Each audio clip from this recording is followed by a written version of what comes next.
I give the CIA a total credit for sponsoring and initiating the entire consciousness movement, counterculture events of the 1960s.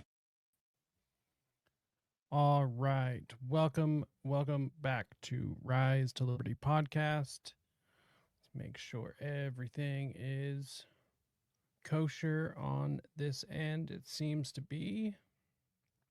Just want to make sure real quick. All right. Everything looks good. So today's episode was actually supposed to be awesome. Thank you so much for that. Yes, new episode. So today's episode will be a continuation of our false memory syndrome foundation expose.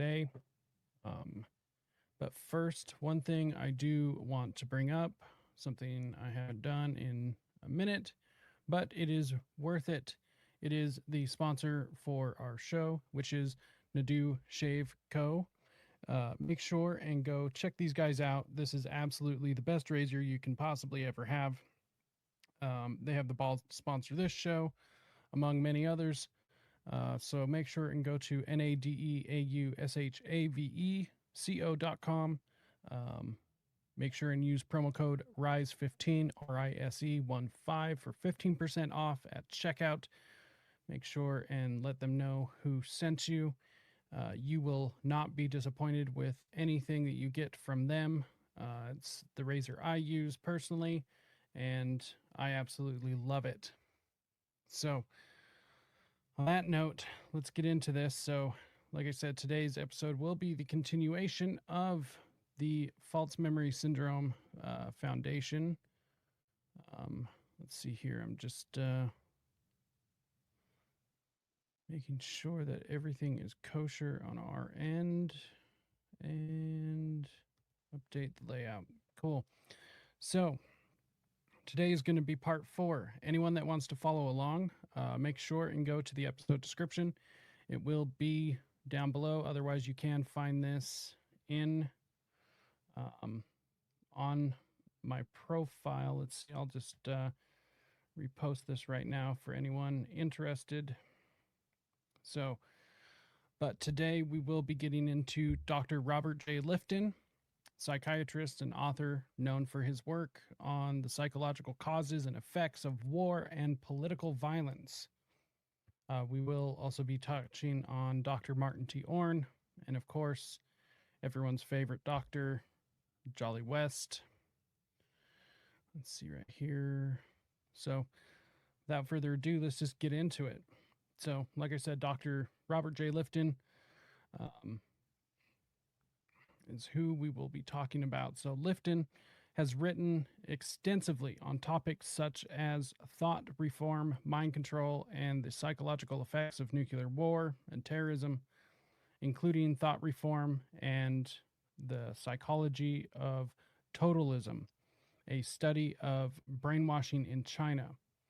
So at the very beginning of MKULTRA, at least officially, for anyone who doesn't know, at the Walter Reed Medical Center, we had people such as Dr. Louis Jolin West, Margaret Singer, and of course, Robert J. Lifton, who were studying returning soldiers that were returning from the Korean War.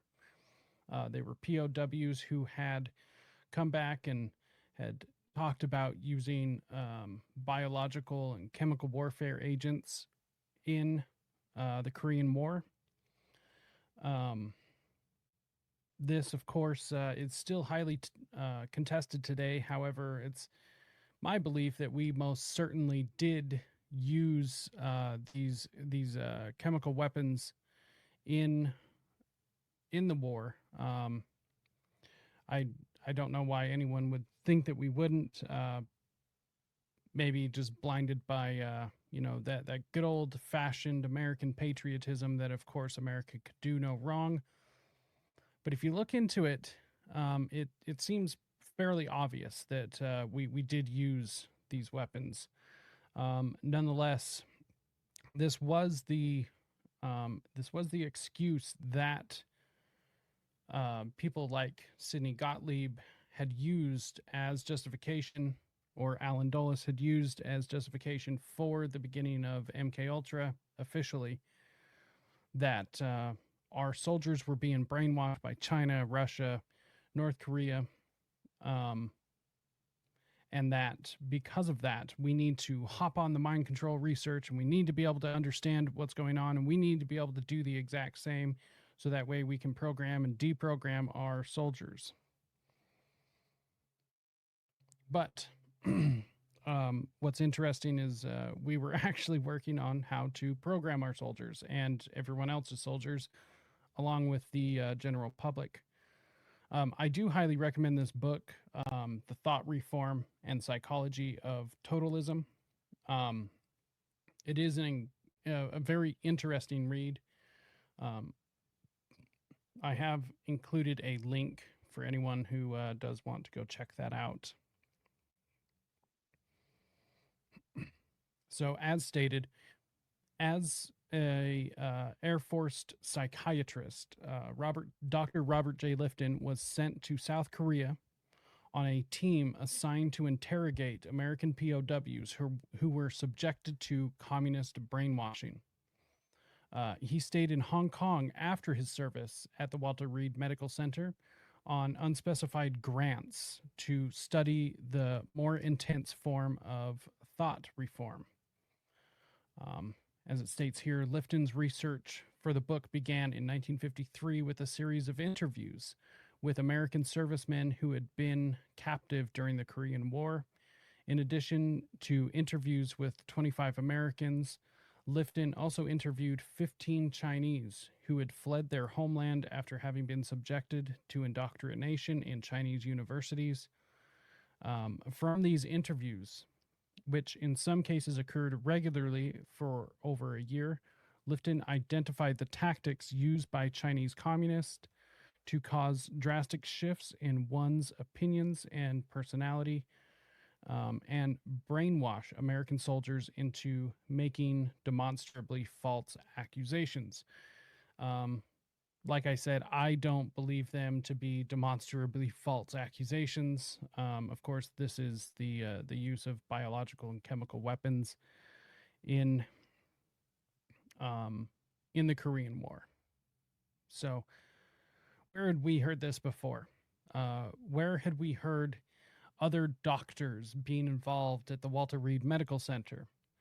Of course, we're talking about Dr. Margaret Singer, retired Berkeley PhD, studying repatriated prisoners of war returning from the Korean War at the Walter Reed Army Institute. This also follows not only along with Dr. Margaret Singer, but of course, this also follows along with Dr. Jolly West, as I stated before. So reports emerged of U.S. soldiers captured during the Korean War, defecting to the communist side and seemingly renouncing the U.S. Not super rad. I think you can call out your country's use of you can call out the United States' use of chemical weapons without defecting to the communist side. I don't think you need to become a communist just because your country is using these illegal weapons. At least I don't think you have to. I mean, I'm sitting here talking about MKUltra, some of the worst things that our government has done to U.S. citizens, and I'm not about to go jump on the side of the commies. You know, I'm not about to go become a commie just because MKUltra happened. So exactly why some of the soldiers decided to go that route, I'm not entirely sure, but that seems entirely ridiculous to me. So reports emerged of U.S. soldiers captured during the Korean War defecting to the communist side and seemingly renouncing the U.S. U.S. intelligence concluded that the communists must be hypnotizing the soldiers, of course, because there was obviously no other explanation. Absolutely none. Alarmed, they decided that they needed to develop similar capabilities, which once again was supposedly the justification for MKUltra. Shown here in the film, The Ultimate Weapon, narrated and hosted by Ronald Reagan, who would become the United States president in the 80s. He speaks about the brainwashing of the American POW. So let's go take a look at that real quick. It's about 4 minutes and 55 seconds.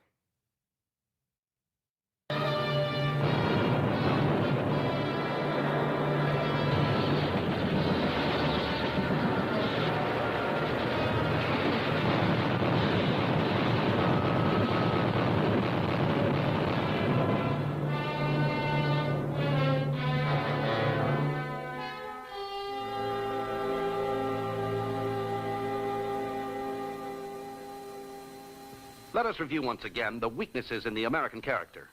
First, the average American can't or won't think independently, but is always ready and eager to go along with the group and let the others do his thinking for him.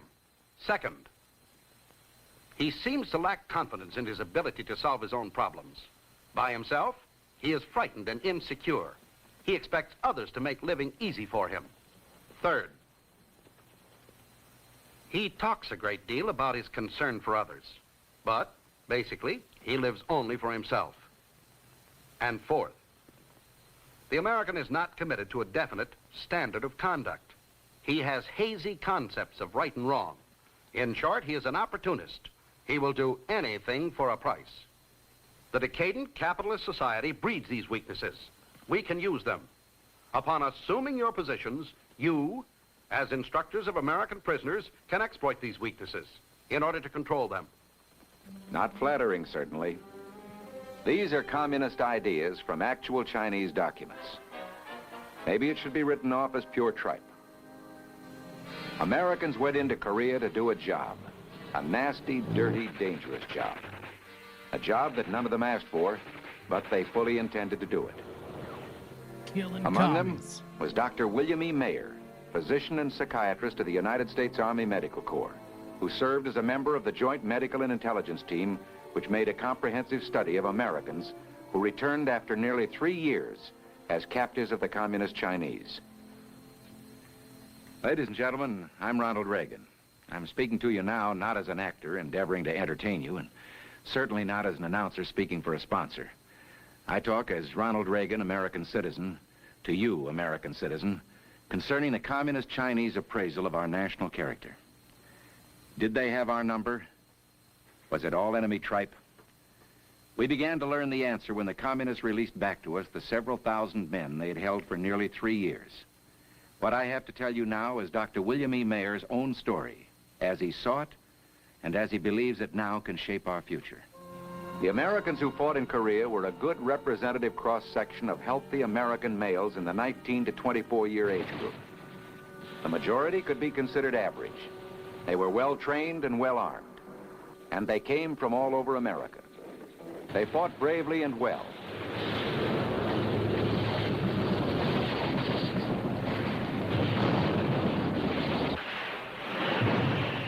But as always, too many good men died in battle, and a few were captured. When hordes of Chinese communists surged across the Yalu unexpectedly, many an American soldier awakened one morning in his foxhole, face to face, almost literally, with thousands of heavily armed enemy troops. What the fuck is up with that face? Because there were men among our troops who had been captured during World War II by the Japanese and the Germans, our soldiers had a clear idea of the degradation and brutality they were certain to face. So you can imagine the surprise when, not very much later, small radios in our own lines picked up the voices of some of our men, men we knew to be prisoners of war, exhorting us in their own normal voices over communist radio stations. Join us as guests. I'm pretty sure this is one of the many films that was actually filmed, of course, and put together, edited at Lookout Mountain in California. So just a little bit of an interesting tidbit. Of the Chinese People's Volunteer Army. Fellow Americans, don't go on with this senseless war. Stop being the tools of the rich capitalists who start wars for profit. Join us as guests of the Chinese People's Volunteer Army. Of course, we knew that something was wrong. In every war in the past, some men have always been able to make their way back to our lines. But this was not happening in Korea. In nearly 3 years of captivity in established POW camps, not a single American prisoner successfully escaped and got back to our hands. And there was something else that concerned and alarmed Dr. Mayer and his fellow researchers: the death rate among the Americans. Out of 7,000 men taken prisoner, more than 3 out of every 10 died in captivity. It was not until nearly 2 years later, nearly 3 years following their capture, when our men were finally returned to us, that we were able to ascertain exactly what had happened. And this is kind of where it goes into everyone. I like how it portrays this. Just a nice doctor asking a POW that is returned how nice it was. But the doctors they talked to were Dr. Robert J. Lifton, Lewis Jolly West, and Margaret Singer. These were the types of doctors sitting at the edge of the bed, asking them questions about exactly why they have defected, why they decided to join the commies. And honestly, I would be rather interested why they felt the need to go to the commie side. I mean, that once again, I can sit here and discuss the crimes of my nation, or the crimes of the government of my country, and not defect to the opposite side. I'm not about to become a commie just because my government has done some terrible things. Now, I guess if they were being brainwashed, because there is no evidence that they weren't brainwashed, then maybe that makes sense. What's up, Helper Crow? Good to see you. Good evening. Good evening. So, anyone that does want to go watch the full video, feel free. There is a archive.org link to go watch that full video from Periscope Films. It is rather interesting, in my opinion. I love watching all of those old propaganda films. I think they're incredibly interesting. So Robert J. Lifton, psychiatrist and author, was involved with the Human Ecology Fund. Let's see. Some sources say that Lifton was the co-founder, yet I cannot find any resources or information stating this fact. Where I got that information actually came from Alex Constantine. As far as I can tell, there's nothing that he's ever lied about or, given any sort of bad information. So, however, even amongst his work, I have never been able to find a source for Robert J. Lifton being the co-founder of Human Ecology. However, in today's reading earlier today, I did find something kind of interesting. Let's see here. It was a name of somebody for anyone who would want to go look this up later. Let me just find it real quick.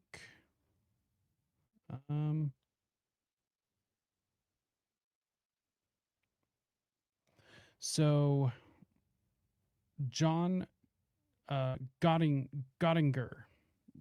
Gittinger, Gittinger.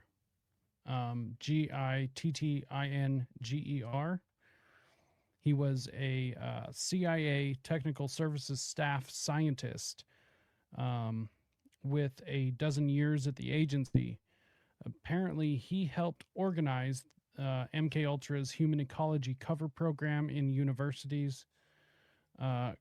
Gottinger um, had even interviewed Dr. Sidney Gottlieb to screen him for the position of CIA MKUltra director. Under depositions in a lawsuit brought by victims of a Canadian MKUltra doctor, Dr. Ewan Cameron, um, Gottinger, I guess is how you pronounce it, admitted that he and two of his fellow CIA Chemical Division scientists traveled from the East Coast and attended a number of acid test parties. So, oh yes, Tavistock influence. Oh yes, I mean that runs all the way through all of this. MI6 and CIA. I mean, in my opinion, anyone who knows anything about all of this, I mean, they're virtually indistinguishable, other than the actual country that they work for. Otherwise, they are virtually the exact same organization as far as how they operate. It seems like their goals are almost the exact same. So, yeah, it's East and West Tavistock, basically, or East and West CIA, same thing. So the Human Ecology Fund was a CIA-funded operation through the Cornell University College of Human Ecology Society for the investigation of human ecology. So real quick, we will read some of this. Let's see. Maybe. I mean, it actually doesn't matter. So anyone who does want to go read this, this paper, Buying a Piece of Anthropology, Part 1, Human Ecology and Unwitting Anthropological Research for the CIA. It basically just breaks down exactly how the CIA had bought the human ecology, how they set it up. So even though the Human Ecology Fund, it was all CIA funded, and it did come from Cornell, but they basically funded pretty much any institution. This is where Martin T. Orne had received a massive amount of funding. He received funding from Human Ecology Fund in the amount of like $30,000. Same with Jolly West, received $26,000 to $30,000 from Human Ecology.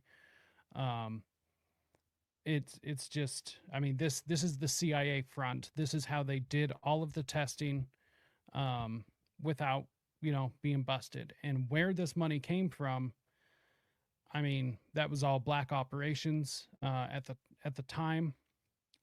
This is where all of the heroin money. So at the time with Vietnam, we were receiving money for all the heroin out of the Golden Triangle. And when we were smuggling all that heroin in, it would be funneled or laundered through the Human Ecology Fund, which would be sent, of course, to doctors or anybody who needed it to be able to fund these MKUltra tests.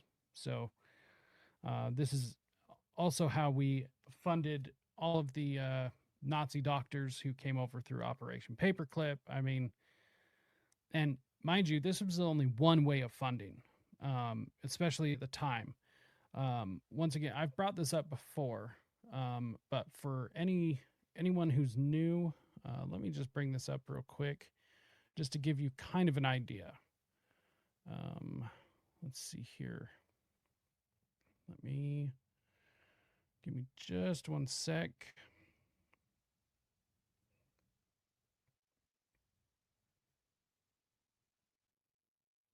Let's see.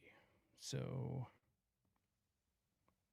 this right here, you can find this on my Substack, which is risetoliberty.com/Substack, I believe.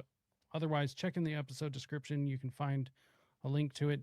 This is a list of CIA businesses and fronts that I put together This I had to dig through websites and articles and books and everything. Of course, there were partial lists that I took from other people and combined to make this one big, huge list. So make sure and go check this out. I'll even post it in the chat. But this is a list.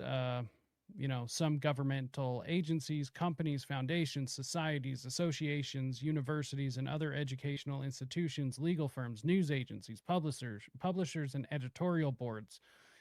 Everyone that you could possibly think of. But it's a massive list of all of the shell corporations and all of these places where the CIA have laundered and funded interest through. Basically, every way that the CIA was able to get money to somebody, it was through one of these organizations, some of which are very well known. I mean, the American Red Cross, for instance. Boom. Like, what the hell? The American Association American Oriental Society, American Political Science Association, American Research Center in Egypt, Inc.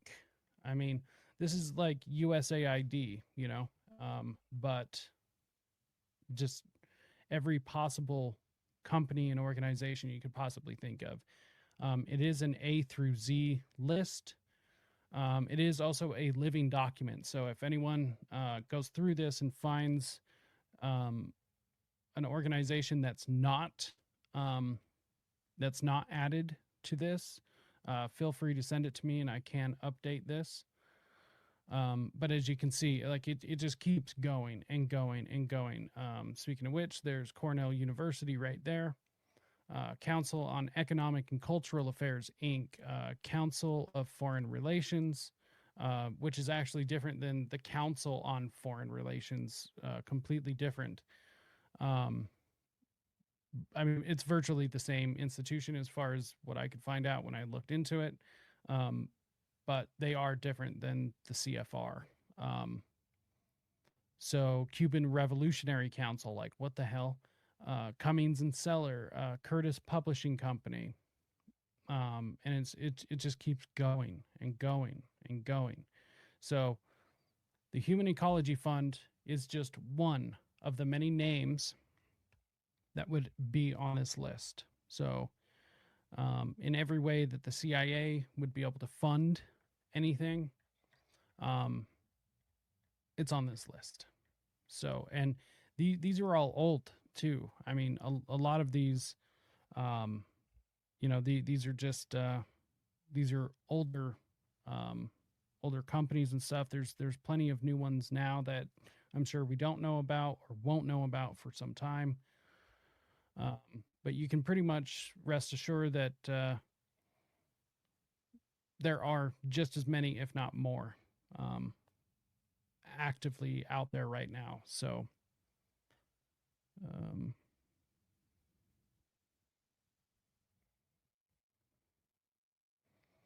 for my worldview, it's the same. Human-hating geneticists split all throughout time. For me, it's obviously Lucifer. Yeah, I do think they definitely are working from a place of evil. I mean, I don't know why you would do this otherwise. It doesn't make sense, in my opinion, why you would do this unless it was not an evil. I mean, maybe it's just for money, but even still, that is evil in my opinion.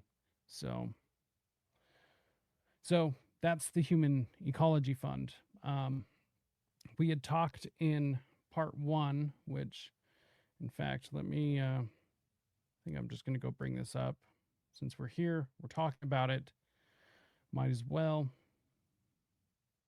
Give me just a sec to pull this up. So we brought this up in part 1. But it is well known and documented that the CIA has and will create dummy corporations and tax-free foundations, as you can see by that list. Just a massive list of all sorts of different types of businesses and foundations and just everything to be able to fund or to act as legitimate fronts. It allows the agency to fund secretive and most of the time illegal operations right in front of us. Real quick, this is a CBS News special from 1967, which you can go watch the full version of. It's readily available on YouTube, Rumble, all the places. The key to CIA's current troubles is that unique American institution, the Tax-Free Foundation. Here is what happened. First, CIA itself set up a number of dummy foundations, calling them by impressive-sounding, if meaningless names. Their sole function was to channel money from the CIA to a second kind of foundation. Now, these foundations were real. Some obscure, some well-known, all involved in legitimate philanthropy. But now, in addition, they agreed to become conduits for Central Intelligence, mixing up the government money with their own, and then passing it on to the ever-growing list of private organizations which, during the 40s, 50s, and 60s, were climbing aboard the CIA payroll. Let's take a closer look at those legitimate foundations which became CIA payout agencies. They are among the 15,000 charitable funds that have sprung up in America in response partly to the social consciences of the rich, partly to the structure of our tax laws. They are the operative arms of what has come to be called the American establishment, the power structure of moneyed families, august law firms, prestigious universities, which have had so much influence in shaping American life and national policy since World War II. CBS newsman Norman Glubach reports on some of the foundations which channeled money for the CIA. This building is 73 Tremont Street, Boston, just under. So, I mean, this is by no way a new thing that they do, and I think the USAID recent scandal, by the way, nothing's really happened with that. It was exposed and everyone was shocked, but government hasn't really done anything about that. No surprise there, in my opinion. But I mean, this is not new. This is what the CIA does. This is what they have done. And this is, in my opinion, what they have to do in order to be able to fund all of these programs. So the fact that it keeps getting exposed, though, I think is what's interesting to me. It just, like, every time they hear about it. So back in the 60s, people heard about it right here. This is an article from, I believe, the New York Times. The headline is as follows: private institutions used in CIA effort to control behavior. This was shocking. This was like incredibly shocking news back then. Very, very well written article, by the way. But nonetheless, yeah, New York Times. So nonetheless, it it was so shocking, just like it was shocking when the USAID stuff came out and was being exposed. Like, it was all shocking, and then nothing ever happens. So to look at that article real quick, I do find it interesting. We won't read the whole thing just because it is so long. I do recommend people to go check it out. So this is, like I said, private institutions used in CIA effort to control behavior. This was August 2nd, 1977. Let's see, Washington, August 1st. Serva prominent medical research institutions and government hospitals in the United States and Canada were involved in secret $25 million effort by the Central Intelligence Agency to learn how to control the human mind. The existence of the agency's investigations into behavior, and holy hell, look at all of these typos. Wow, come on, New York Times. Get with the program here. The existence of the agency's investigations into behavior and thought control were previously known. I think previously unknown, but whatever. But through access to 2,000 CIA documents and wide-ranging interviews, a group of New York Times reporters had has developed new information about the cost of the program, the range of its penetration into prestigious research centers, the identities of some institutions, the secret funding conduits of the agency, and the concerns about the program expressed by some scientists. The original research was spurred um, by the conviction, later proved unfounded, that the Russians and Chinese had developed brainwashing and mind control devices. But the CIA quickly turned to seeking an offensive use of behavior control. It sought to crack the mental defenses of enemy agents, to be able to program them and its own operatives to carry out any mission, even against their will and against such fundamental laws of nature as self preservation. Three foundations used. It channeled funds through three private medical research foundations. One of these is the Getsch Hichter Foundation for Medical Research in Washington, which is still active or was active at the time. Another, the Society for the Investigation of Human Ecology, which is who we had mentioned before, was disbanded in 1965, although I heard they just pretty much moved it to another organization, which is basically what they do. So I guess it was disbanded, but the work did not stop. A third named in one report was the Josiah Macy Jr. Foundation, also active. But Dr. John W. Bowers, director of the foundation, said there was no indication it had been a conduit for CIA funding. Of course they would say that. I mean, saying otherwise would open them up to possible litigation, and I mean, obvious public scrutiny. Let's see. One thing I wanted to look up real quick, and we'll get back to that. Let's see. So, give me just one sec. Sorry about this. I know this is riveting television, but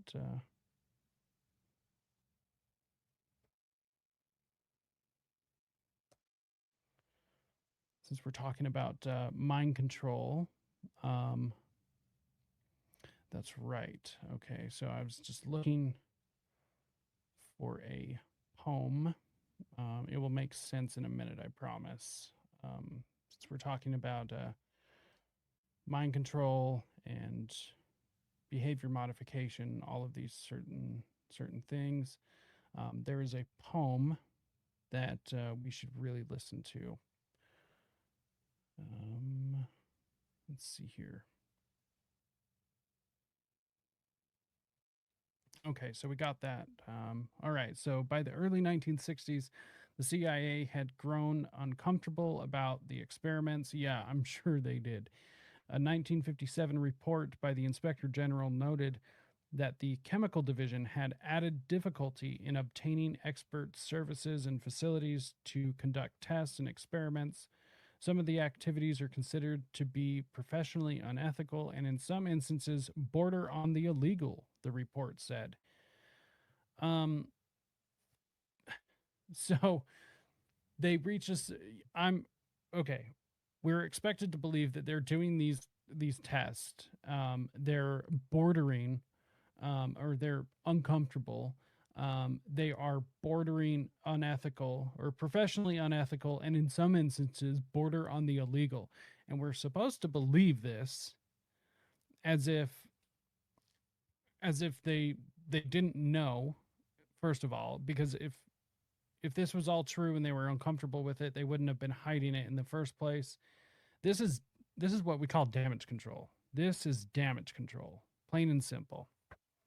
Like, just keep in mind, people, the truth of the matter is that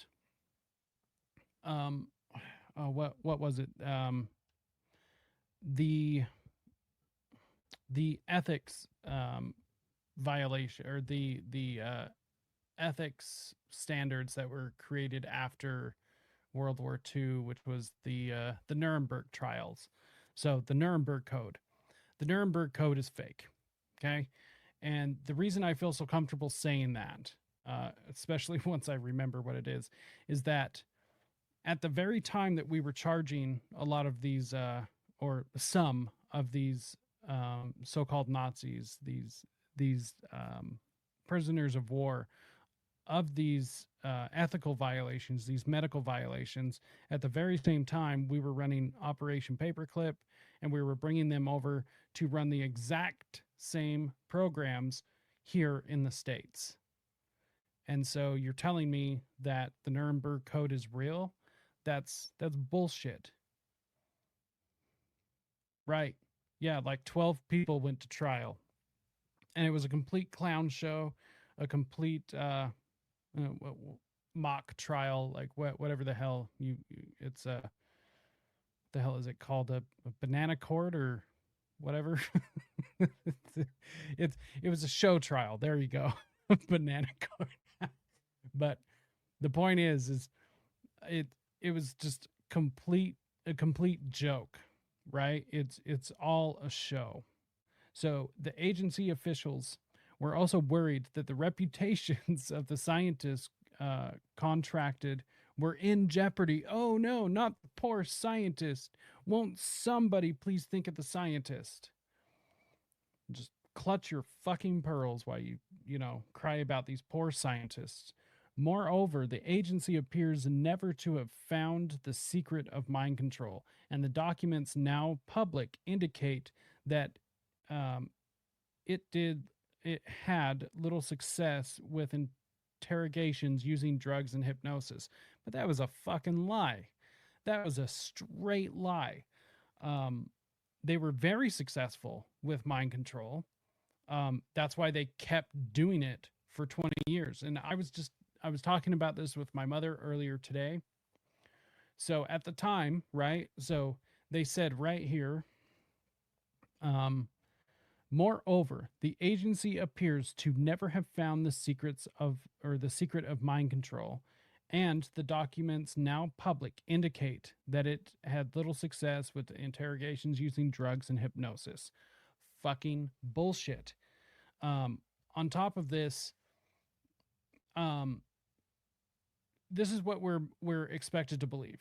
Okay, we are expected to believe that the CIA, who pumped millions of dollars into all of this, hundreds of millions by the end, and over 20 years officially, but much longer than that, with between MK Naomi, MK Delta, MK Search, like all of these other MK projects.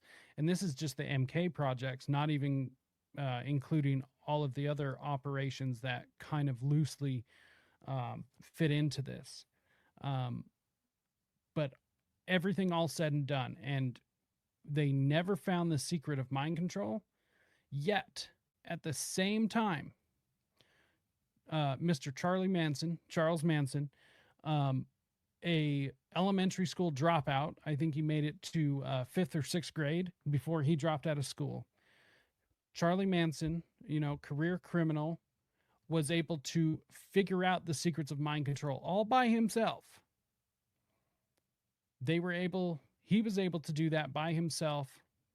But yet the CIA, with hundreds of millions of dollars, not to mention the Army, the Navy, the Air Force, all of these other institutions, didn't figure it out and had little to no success with interrogations using drugs and hypnosis.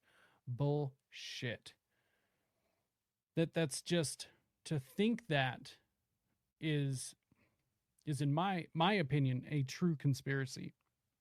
To think something that the New York Times could say like that, or that the government actually had no success like that, it's just, to me, that is a genuine conspiracy theorist to think something like that.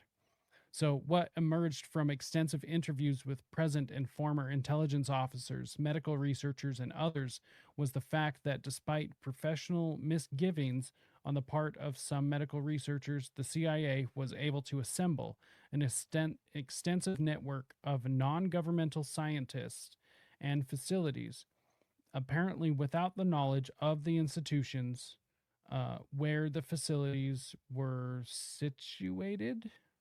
Good Lord. I wonder if they do this because I didn't pay for it.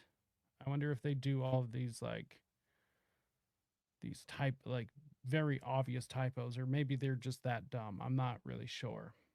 Among the disclosures produced by the Times from the documents and the interviews were the following.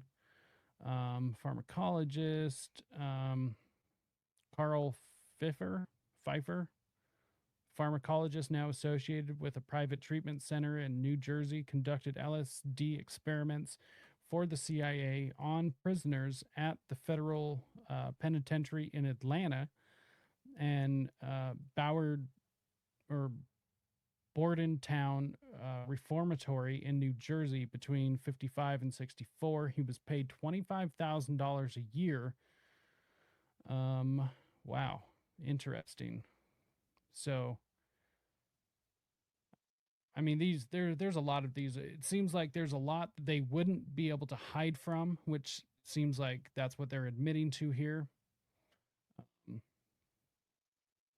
Manson and the head of the process both made clear in Scientology. Yeah, no, straight up. So yeah, Ewan Cameron of the Allen Memorial Institute, McGill University in Montreal, something they could not hide from. Like they cannot hide from this. So they have to admit to it. The CIA between 1955 and 1960, the work was paid for by the Society for the Investigation of Human Ecology. Like we had stated, Cameron died in 1967. An associate in the research said in an interview that he was unaware that the research had been paid for by the CIA. Bullshit. This is just a blatant lie. And I honestly cannot take those I like all of these typos. They just keep getting worse. I'm pretty sure they do it because you don't pay for it or sign up for their nonsense. So we are going to just stop reading that there. But feel free to go check it out. It is a really interesting article. I tried making these screenshots as high quality as possible. So if you are on a computer or a phone, you can go zoom into them and go read through there. So speaking of which, this is kind of a side note, but this is incredibly fascinating to me. And I did want to bring this up. Let's see here. So there is a poem by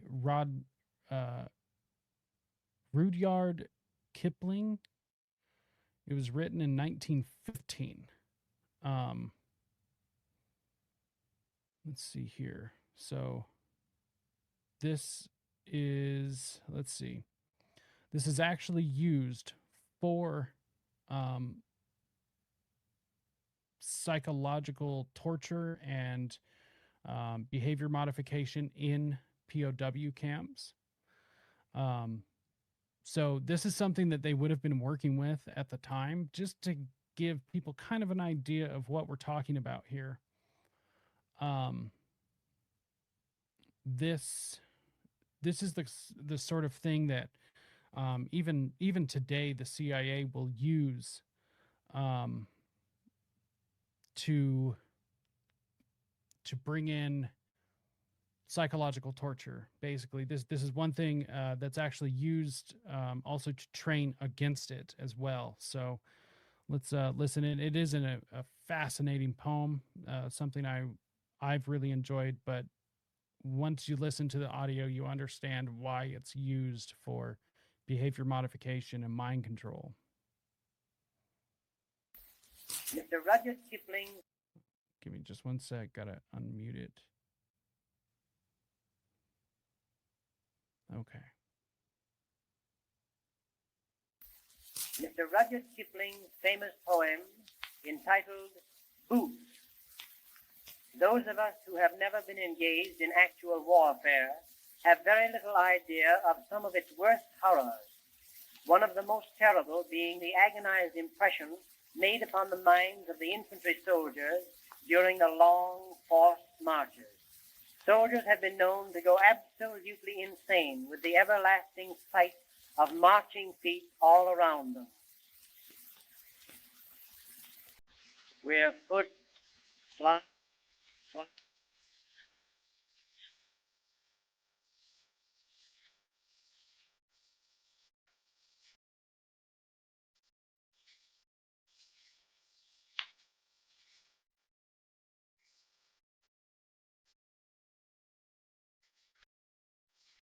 In 5, 9, and 20 miles today, 4, 11, 17, 32 the day before. Boots, boots, boots, boots, moving up and down again. There's no discharge in the war. Don't, don't, don't, don't look at what's in front of you. Boots, boots, boots, boots, moving up and down again. Men go mad with watching them.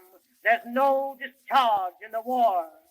Count, count, count, count the bullets in the bandoliers. If your eyes drop, they will get atop of you. Boots, boots, boots, boots, moving up and down again. There's no discharge in the war. We can stick out hunger, thirst, and weariness, but not the chronic sight of them. Boots, boots, boots, boots, moving up and down again. There's no discharge in the war. Tain't so bad by day because the company, but night brings long strings of 40,000 million boots, boots, boots, boots, moving up and down again. There's no discharge in the war. I have marched 6 weeks in hell and certify it is not fire, devil, dark, or anything but boots, boots, boots, boots, moving up and down again. There's no discharge in the war. Try.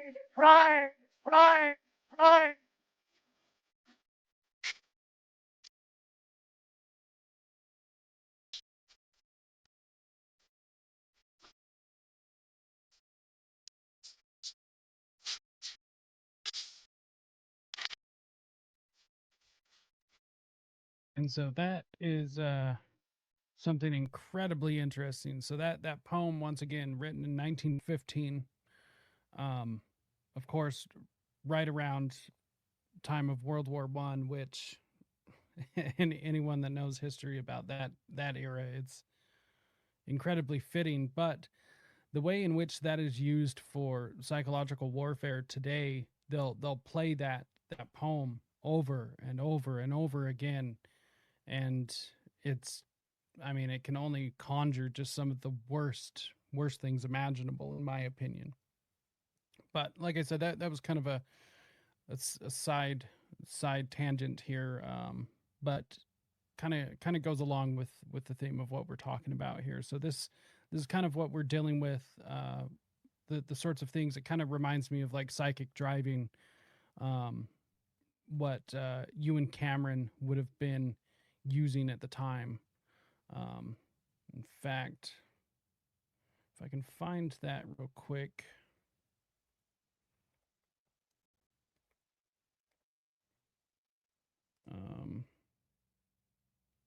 Dr. Cameron. So maybe I really need to do an entire episode about Ewan Cameron. He is incredibly fascinating, and the things that he did to people. You know, he is definitely the godfather of psychological torture and everything. So maybe we'll save that for another day. But the thing, he would just play recordings of himself just repeatedly for hours and hours and hours, days on days on days on end. And on top of that, he would force force feed psychedelics and LSD to these people and strap them down and put them into sensory deprivation chambers, and just some of the most horrific experiments you could possibly think of. And this was all funded through the Human Ecology Fund. So to keep things moving along, at the time in the 1960s, or in the 1950s as well, because this is taking place during the Korean War, society was led to believe that hypnosis could be used to create a Manchurian Candidate.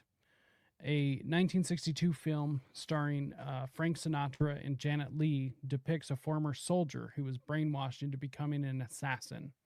The CIA believed hypnosis could be weaponized in real life in a similar way. So the Manchurian Candidate, a wonderful film. If you've never watched it, it is absolutely wonderful. The original is definitely a lot better, in my opinion, than the remake with Denzel Washington. Although it is Denzel, and he's a good actor and all, but there's just something about the original that's just really interesting. But what's really interesting is, before this movie came out, before all of this talk of the Manchurian Candidate and brainwashing, this was never really a thing in culture. This didn't really exist. Even the word brainwashing was not used in culture. You won't find it anywhere before, I believe, 1960. I think you'll find iterations of certain things like that, but you'll never find the use of the word brainwashing as we know it today. Let's see here. So,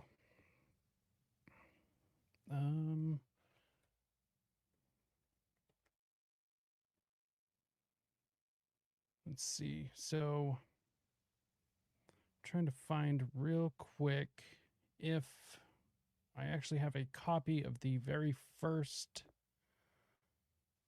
newspaper. Let's see. I don't think I'll be able to find it so quick. Let's see. Another Tavistock idea, the Manchurian Candidate. I mean, starting with very young kids. Yeah, exactly. Which is really what MK Naomi was all about. Kids, and plus you got the Montauk experiments. All sorts of just god awful things. Let's see here. I don't know if I'll be able to find this quick enough. I think we'll save this for probably the next episode.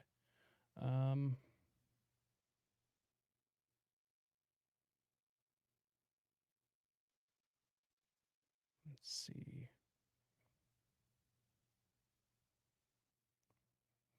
Yeah, I don't want to keep sitting here looking for something. I know I have it, but it's incredibly fascinating. If you can find a copy. Oh, wait. Is this it? Maybe this is it. Aha, hold on. I just found it. So let's see here. Let me see how I can share this real quick. Oh,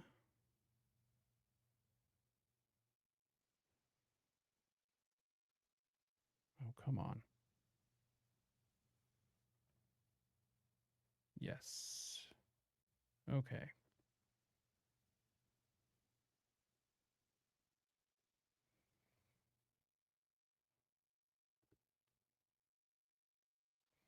Okay, so this right here is the very first use of the word brainwashing in any sort of modern context. So this was written by a man, Edward Hunter, for the Miami Herald. So the date on this is September 24th, 1950. The headline is Brainwashing Tactics Force Chinese into Ranks of Communist Party. So something kind of interesting to see.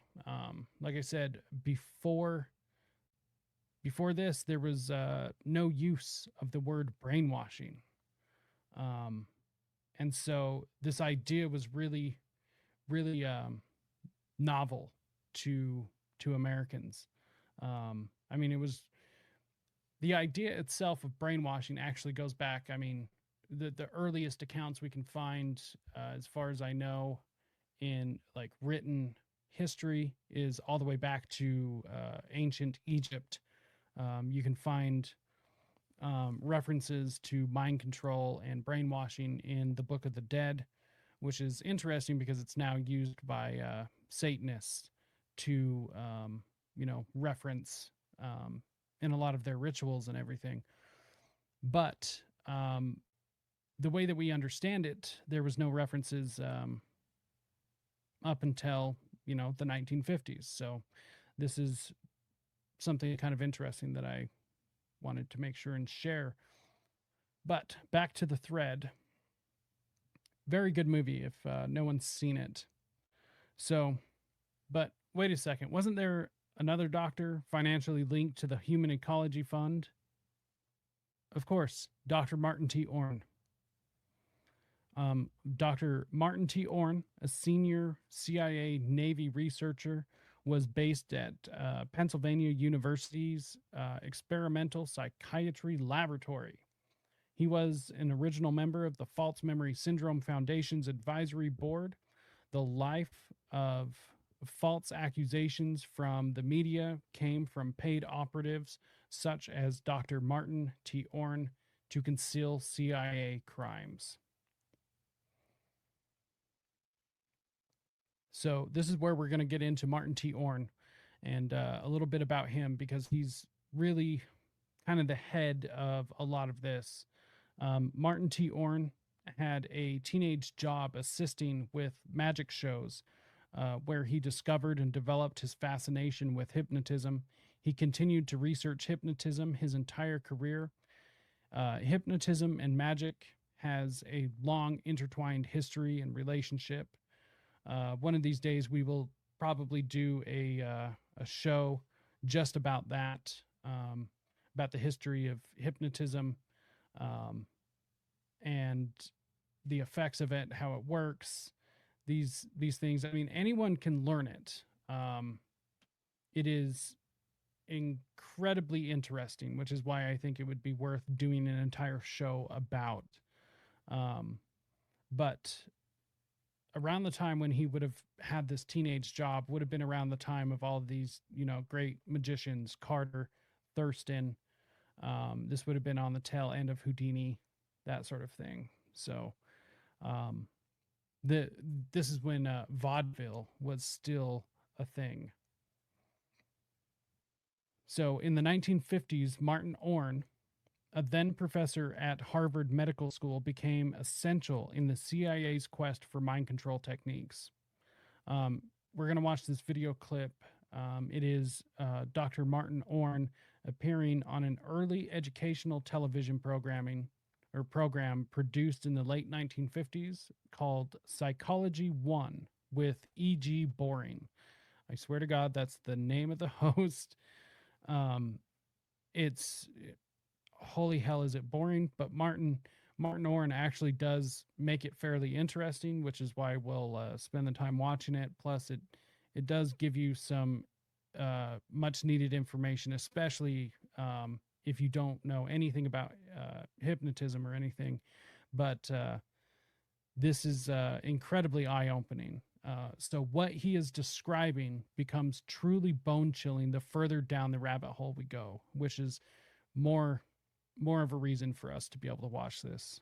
So it's only 2 minutes and 35 seconds. So make sure and enjoy. Well, hypnotism, or hypnosis as it is called, unfortunately is still viewed as something of a mystery by most people, something almost akin to magic. I'd like to say a few words about it, and then we'll try to demonstrate some of this phenomena to you. Now, first of all, let's take the hypnotic trance. What is it? What does it look like? Well, as you'll see, it may appear to be that the subject seems passive. He will seem also sometimes to be asleep, but he need not look asleep. He may look completely awake. Then again, you'll find that in every trance, and this is actually the thing that happens in every trance, that the subject is motivated to follow the suggestions of the hypnotist. In a deep trance, he will actually be able to see, hear, touch, feel things that are not actually there. This we call hallucination. We may be able to induce hallucinations in the subject. By the same token, we may enable him not to see, not to hear things, which in fact are actually there. Again, pain may be suppressed. And this makes possible, we can do dental operations, we may even do major surgical procedures under hypnosis without any other anesthesia. On awakening, the subject may have, if it is suggested to him, a complete lack of memory for the events which have occurred during the trance. This is called amnesia.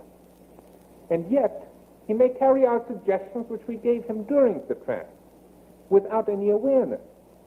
This is called a post-hypnotic suggestion. All this sounds very impressive. Yet let's look at it just a little bit further. How unique, how impressive is this really? It sounds, well, like quite something when we say pain may be suppressed. Yet there are other times when things like this happen. You've all sometime or other been sick, been in pain, and finally your physician arrives. He walks into the room, and the pain seems to evaporate. Your doctor hasn't given you a pill, he hasn't given you an injection, yet you feel better. Why? Well, you know from past experience that the doctor has made you feel better. You expect.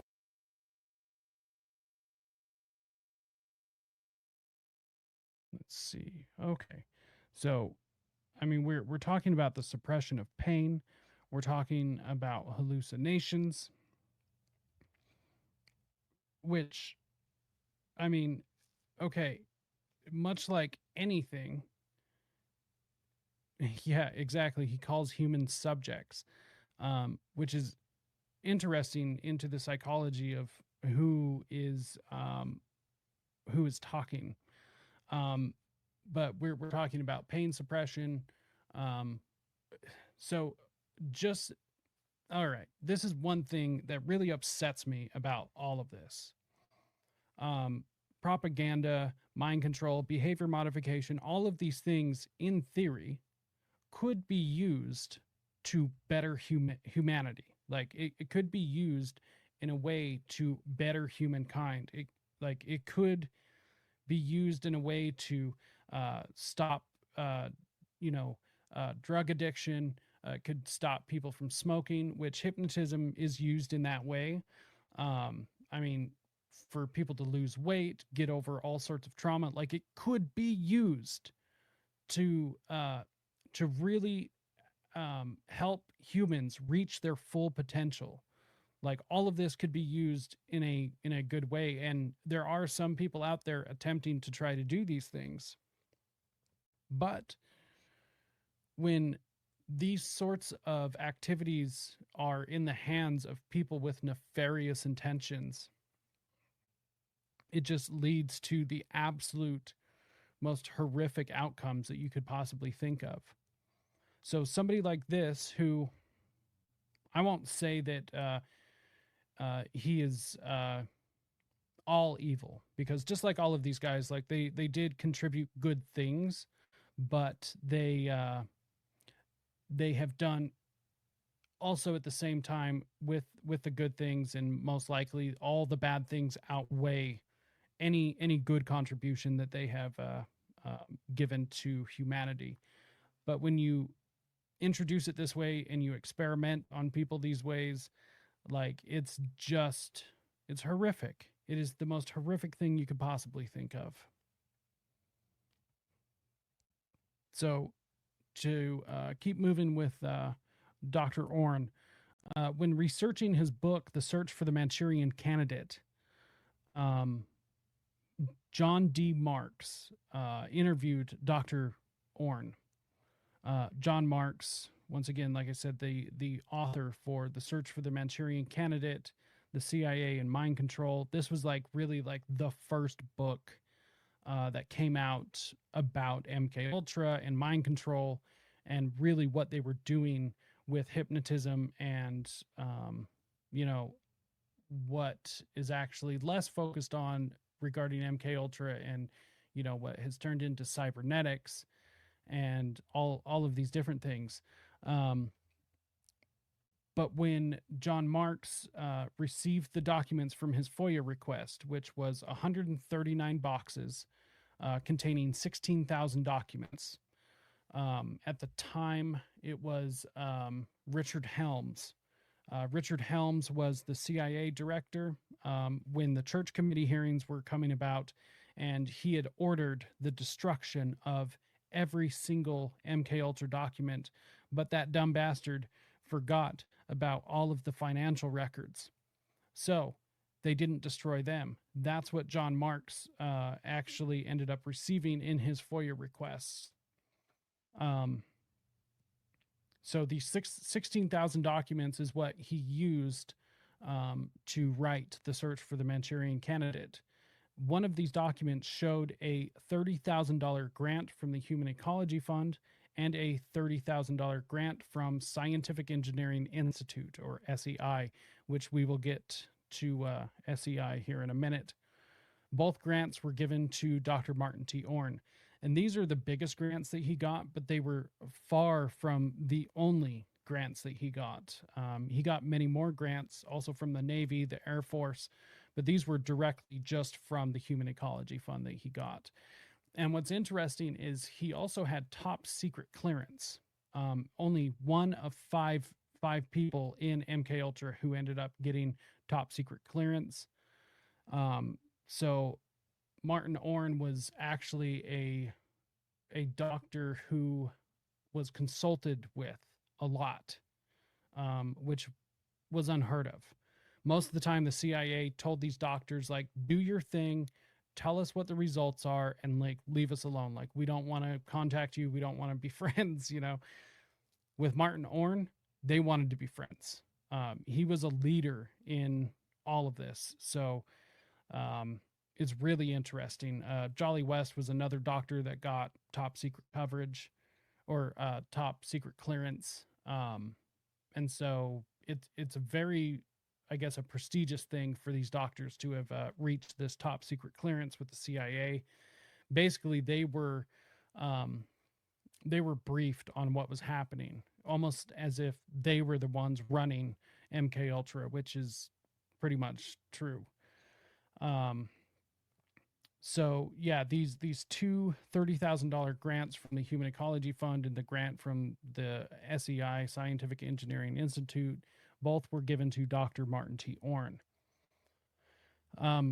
Dr. Martin Orn didn't initially publicize his role as a CIA psychiatrist. Of course, who would? I mean, that is just insane. Like, why would you do that? In a letter to Martin Orn, John Marks reminded him that he had disavowed knowledge of his participation in experiments. Orn later recanted, admitting that he had been aware of the true source of funding all along. Orn revealed he regularly contacted, or was contacted, by the CIA. He once even boasted to Marks that he was routinely briefed on all significant CIA behavior modification experiments. Like I said, he was one of 5 doctors who received top secret clearance.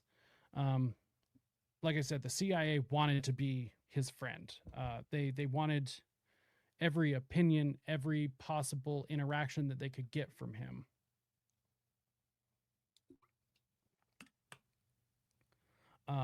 Let's see. So according to John Marks, Dr. Orn knew about MKUltra and the extent of the experiments. He continued receiving funding to support his research on hypnotism from Human Ecology and SEI. Quote, he was their man on the outside, their specialist who they would go to for ideas about hypnosis, John Marks says. So, like I said, they wanted to be his friend. They wanted everything they could possibly get from him. And he, this is why we're focusing on him so much, because he was like, to them, he was like an MKUltra king. And granted, there were other doctors like this, G.H. Esterbrooks, of course, Jolly West. It's just, he is more well known, and we will get into these other doctors later, but for this sake, this is who we're getting into, because granted, I mean, Jolly West gets a lot of the spotlight, but Martin T. Orn, I think, was actually more important to them ultimately for the results of MKUltra than Jolly. Jolly was more of the LSD guy. He was actually the guy that talked Sidney Gottlieb into going and getting behind the LSD experiments, which I was reading about today. The connections with Human Ecology and the Grateful Dead and the acid tests and everything. And we will definitely be covering that because holy hell, was the 60s basically 100% fabricated by MKUltra and the CIA. And, I can't stand hippies. Absolutely can't stand them. A broken clock is right twice a day. So I might agree with like one or two things that inadvertently came from the hippie subculture, but for the most part, can't stand hippies. And, their God King, Jerry Garcia, was, whether he knew it or not, a witting agent of the CIA. So, let's see. So to move on, in the 1950s, there were 5 significant hypnosis labs in the world, 4 of them in North America and the other at Sydney University. Martin Orn collaborated with some of Sydney's esteemed psychologists. In 1965, a 1965 article in the Journal of Personality and Social Psychology, Martin Orn and his colleague Frederick J. Evans record the results of one of their experiments. On page 1, it acknowledges the contribution of the Human Ecology Fund. So feel free to go check this out. But what this says is that the study was conducted at the University of Sydney, Australia, during a visit by the senior author from June 1960 to August 1960. It was supported in part by research grant AFOSR 88-63 from the Air Force Office of Scientific Research, and additionally a grant from the Human Ecology Fund. So that's basically 2 separate grants from the CIA, virtually. Of course, the Air Force, the Navy, the Army, they were all running their own mind control, behavior modification programs at the exact same time. Interestingly enough, I don't know if it's too bold to say this, but the what basically ended up becoming, let's see, let me just pull this up real quick so I'm not giving bad information.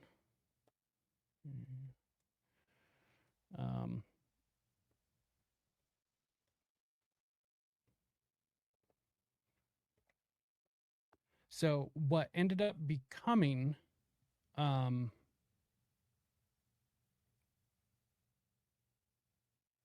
hold on, sorry about that.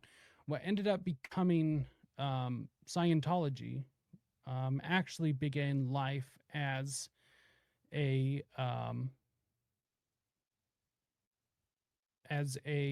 program through the Navy.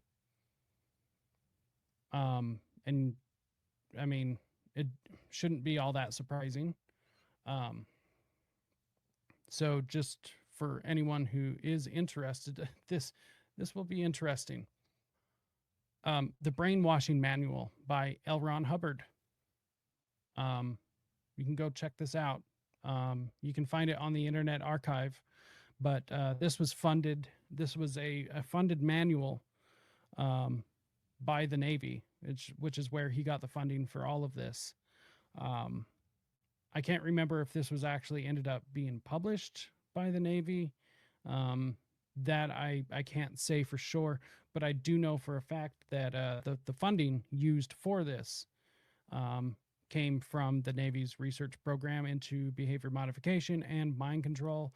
And, well, you know, this is probably, you know, I know that L. Ron Hubbard wrote things that weren't fiction. And this is one of the things that he wrote. So we'll get more into Scientology at a later date, but this is something I wanted to highlight.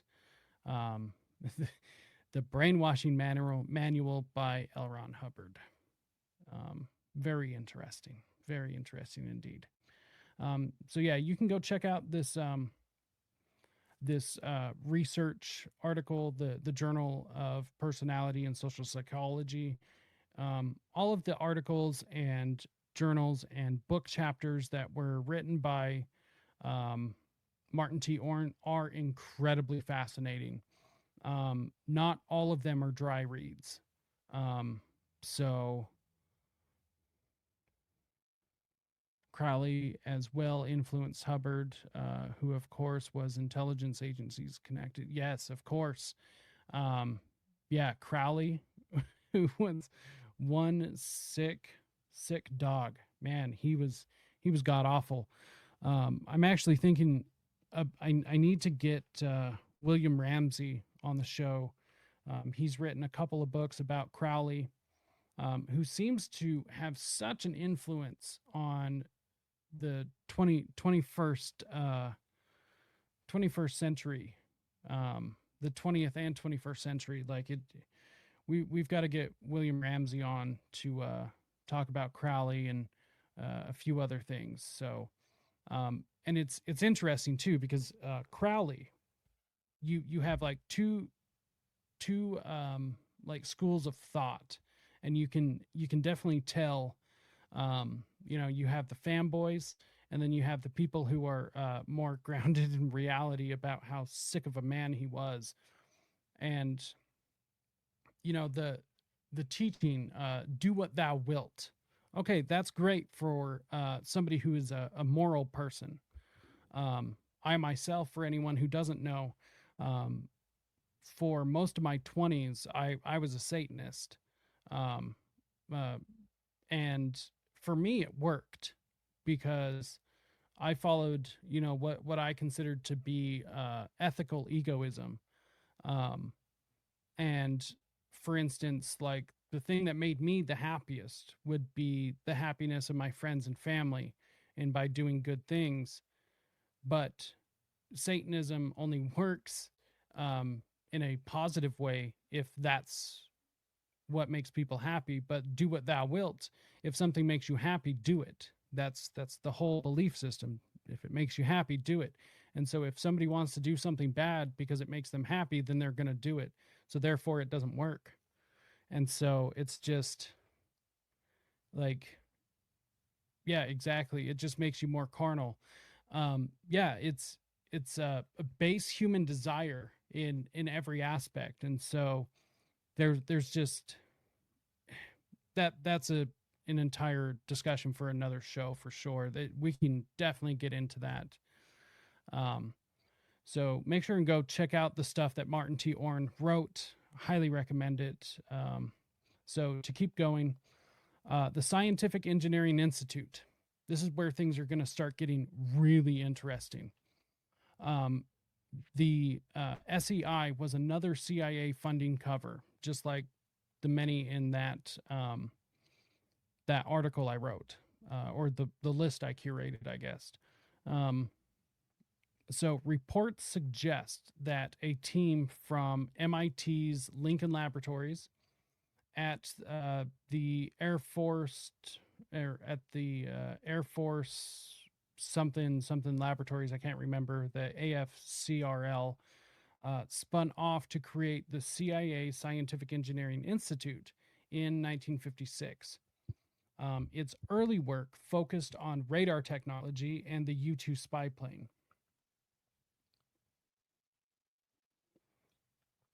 So incredible work doing that. I mean, I find radar technology fascinating. And so, at the time in the mid to late 50s, incredible work on that, in my opinion. The U-2 spy plane, I think that history is pretty cool. But SEI also engaged in a strange range of paranormal research. They still do, as far as I understand. It conducted the most ambitious and careful attempt to verify the occurrence of telepathic phenomenon, yet failed to find significant evidence of ESP. However, since then, they have found evidence. And for anyone who is interested in that sort of topic, I highly recommend going to go find the telepathy tapes, which has been all over the place. Let's see, right there. So the telepathy tapes. This is incredibly interesting. It's a great podcast. It's just the telepathytapes.com. Right there, the telepathy tapes. It is way interesting, especially when you start getting into a lot of this, ESP and everything. It's wild. So, enough of these side tangents real quick. So they, at the time, didn't find any significant evidence of ESP, but they since have. They are not the only ones, of course. Intent on harassing or harnessing, or I guess both work, on harnessing the supernatural, SEI hired a small team of full-time astrologers, CIA agents that traveled the country interviewing palm readers and county fair fortune tellers, introducing themselves as SEI researchers.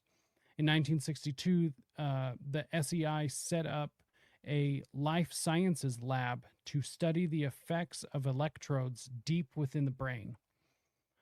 Neuralink, anyone? So buckle up. It is about to get super bumpy. And that is a picture of the lab, which is still there today, still operational.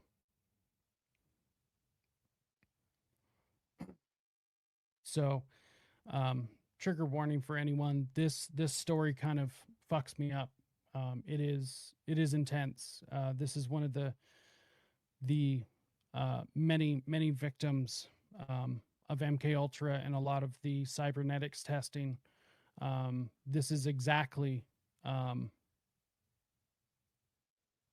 Neuralink and this sort of testing. So first and foremost, this man right here is who we will be discussing. I will let you know who that is here in just a sec. So malpractice suit and psychosurgery case goes to jury. So we are discussing psychosurgery. If anyone has, weak constitutions, just skip this. So SEI's first president was none other than Edward Land, the CEO of the Cambridge-based Polaroid Corporation, which is the picture of the person I just showed you. Land's namesake camera, the Land camera, was patented by its co-inventor, Leonard Killaley. I don't know. I still can't pronounce his name correctly. Not sure. Kill, I believe, is how it's pronounced. An electronics engineer who fell into psychiatric hands during a marital dispute.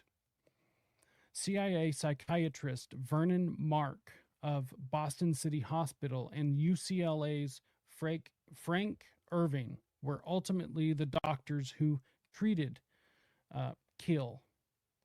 And I use that term loosely.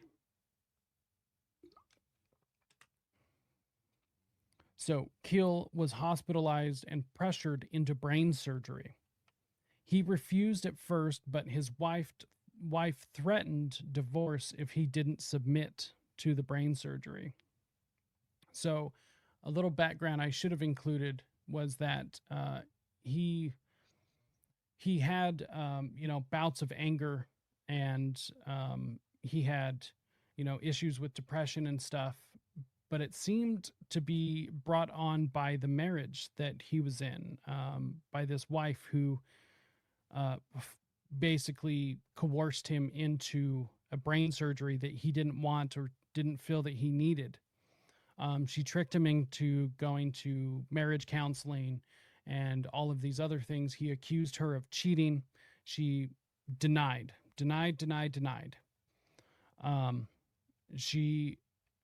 So after he ended up getting the brain surgery, which he did not consent to even at the time, she ended up divorcing him.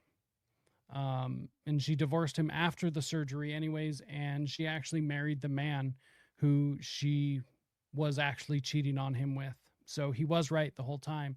And so his bouts of anger and depression, of which he was being treated for by the psychiatrist, was actually spawned by this cheating wife of his. Before that, he didn't have any history of mental illness in his family, at least like this. And he did not have any issues with mental health to the point of needing psychiatric help or medications, or as far as they went with the brain surgery. But she coerced him into this brain surgery because she said that she would divorce him. She ended up divorcing him afterwards and married the man that she cheated on her husband with. So in the operating room, 4 electrical strands running the length of his brain were implanted, each strand studded with 20 or so electrodes.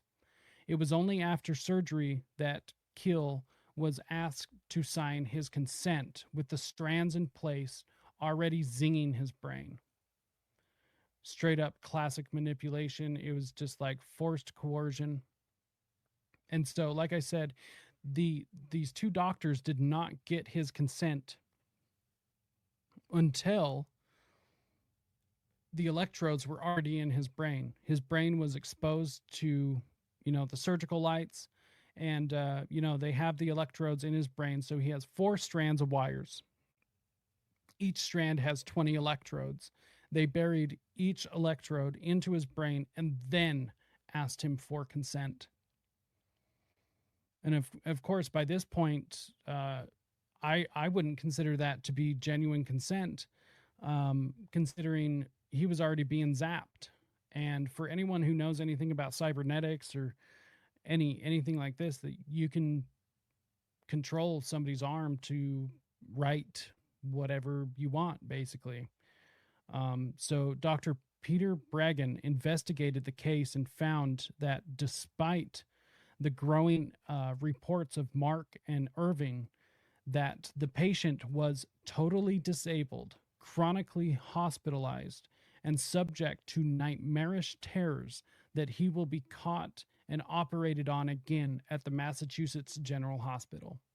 So after all of this, he had a genuine fear of being kidnapped or coerced into an operating room where they were going to cut him open and implant CIA electrodes into his brain.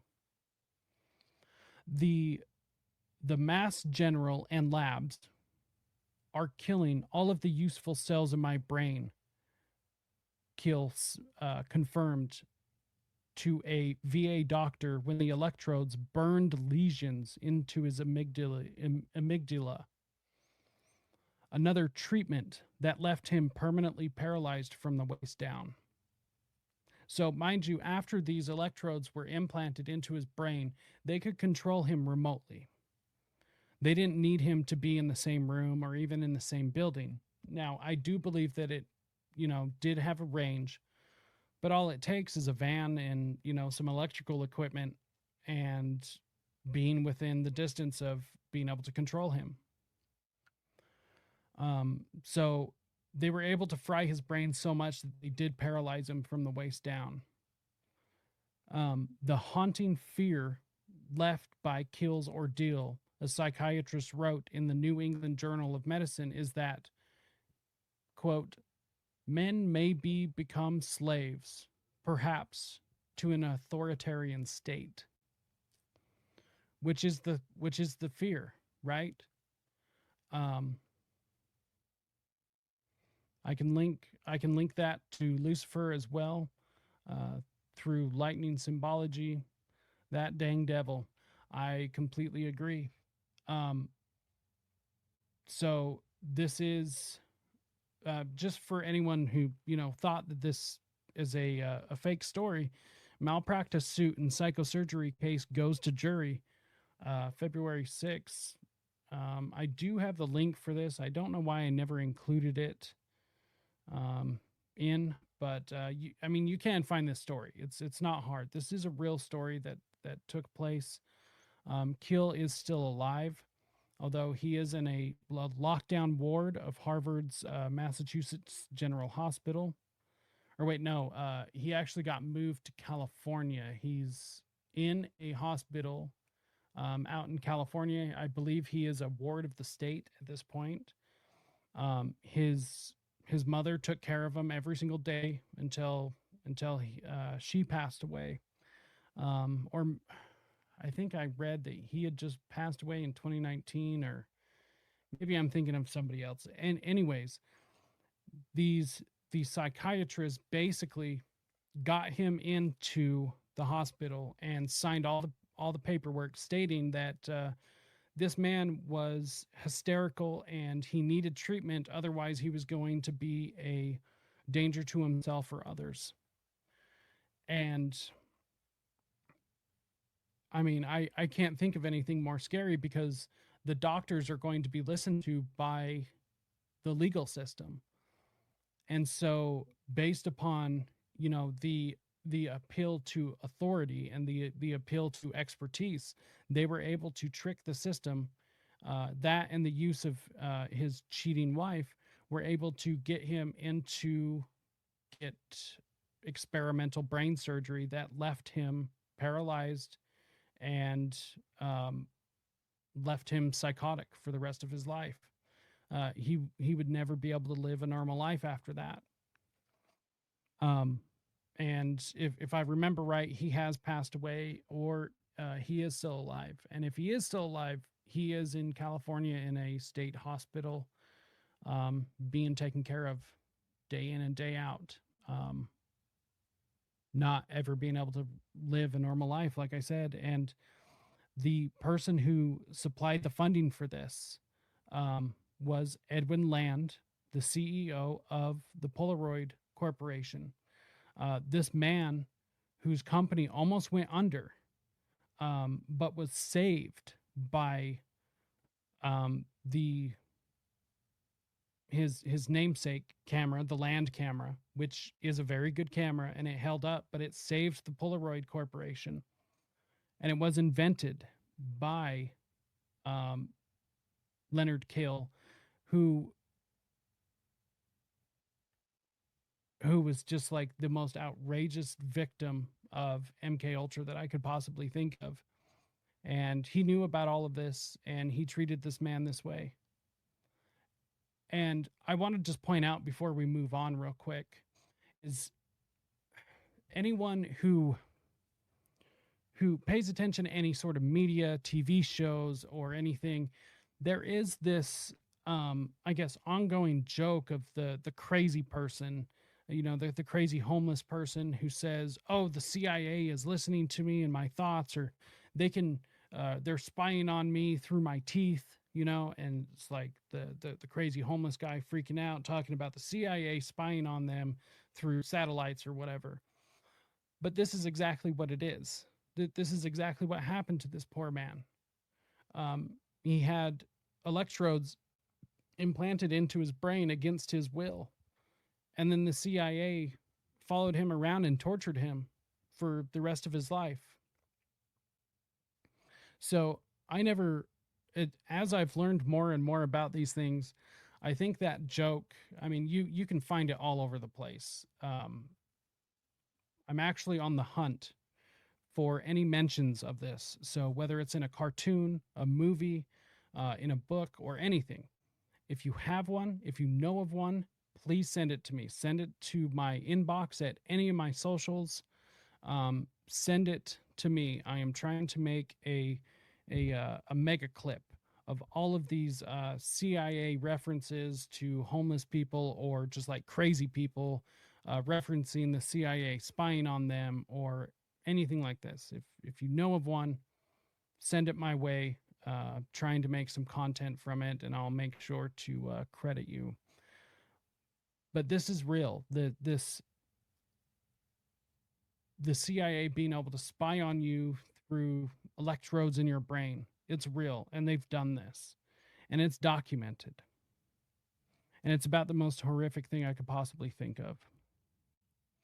So with that in mind, keep all of that in mind while we are discussing what Dr. Orn, with SEI funding, set up shop at the University of Pennsylvania, which, as we know now, was a CIA hotbed for human experimentation.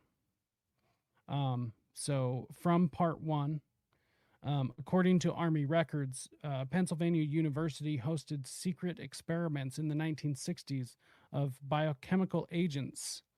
Let's see here. Of biochemical agents. Come on.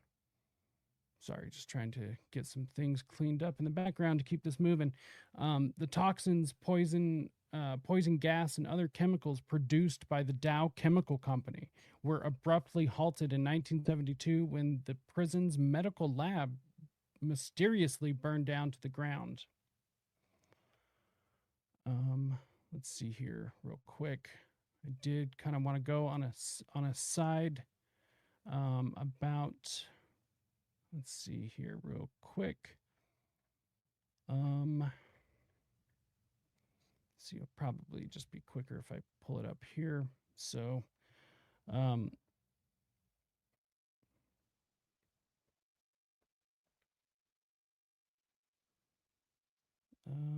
let's see. Whoop. Penn University.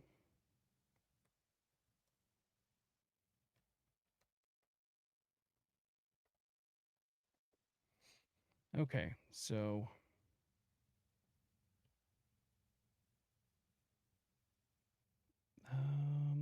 let's see. Oh, come on.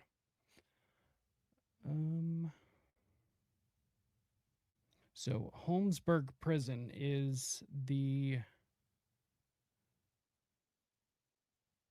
university in which we are talking.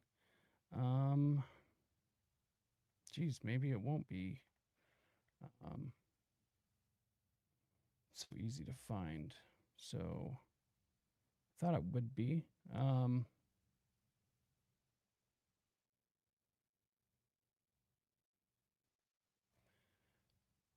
Well, nonetheless, people can go look it up. The Holmesburg prison, it was used for, once again, just horrific human experimentation. I mean, it was like cartoonishly evil things. Like when you walk through a haunted house and you get to a point of like the mad doctor who's doing all these things. Like it's those things. Like I don't know how else to describe it, but it's these terrible things that you think would only be in a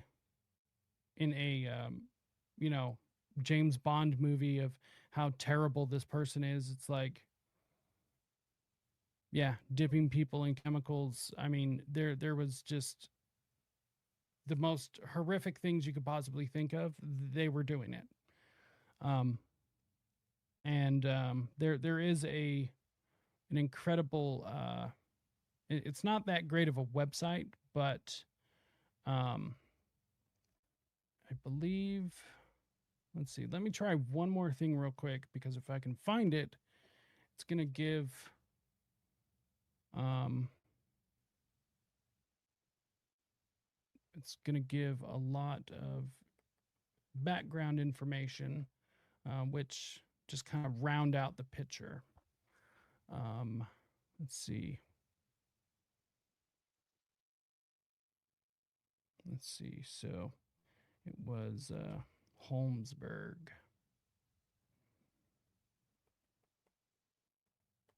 Um,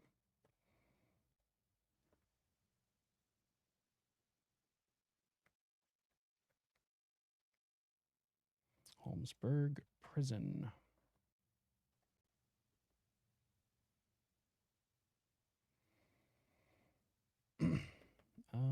Come on.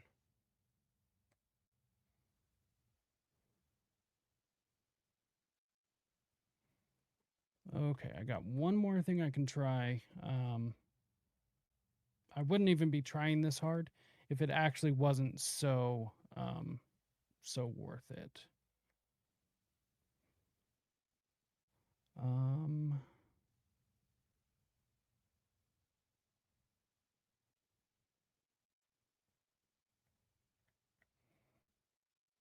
yeah, let's see. Okay, come on. Got so many things going on in the background. Computer's running just a little low, or running a little slow. Immense. Okay, if this doesn't work, we'll just move on. But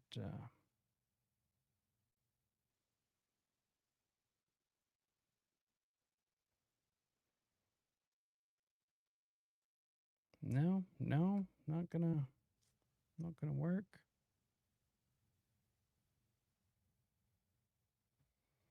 Let's see here.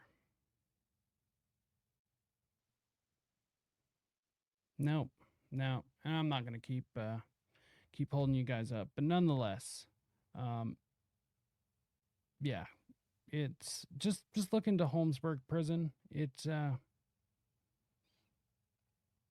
It's god awful. So, you know, it's hard to put into words. It really is. And you know, spend too much time thinking about it, I'm going to start getting all choked up here.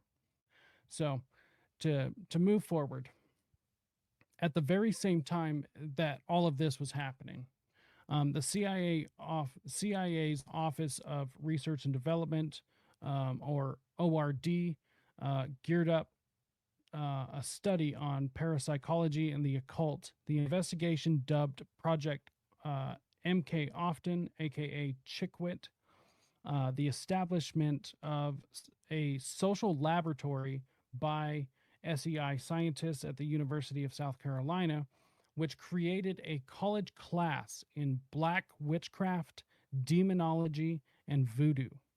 This will play a role in future installments and things that we talk about. So, behavioral research was transferred from Sidney Gottlieb and his technical support division to the Office of Research and Development in the CIA. Dr. Stephen Aldrich took over the leadership role, and ORD continued to probe for ways to control human behavior until 1979. And they were doing so with space-age technology that made the days of MKUltra look like the horse and buggy era. You know, the chemical weapons and things like that aspect of MKUltra. Towards the end, the type of testing that they were doing, it literally like pre-internet and post-internet. Kind of just to give you an idea of the leaps in technology that they made and the level of experimentation. It literally went from, like it just said here, the horse and buggy era to like space age technology. It was just crazy from the beginning to the end. So creating a subservient society was not out of sight. Aldrich inaugurated Operation Often, OFTEN, which incorporated the occult and demonology. Psychiatrists and behaviorists on the ORD team set off to explore the world of the supernatural and black magic. Agents spread out across the country in search of fortune tellers, palm readers, psychics, and clairvoyants. The agents would introduce themselves as researchers from the Scientific Engineering Institute, but they were dubbed the Department of the Unorthodox.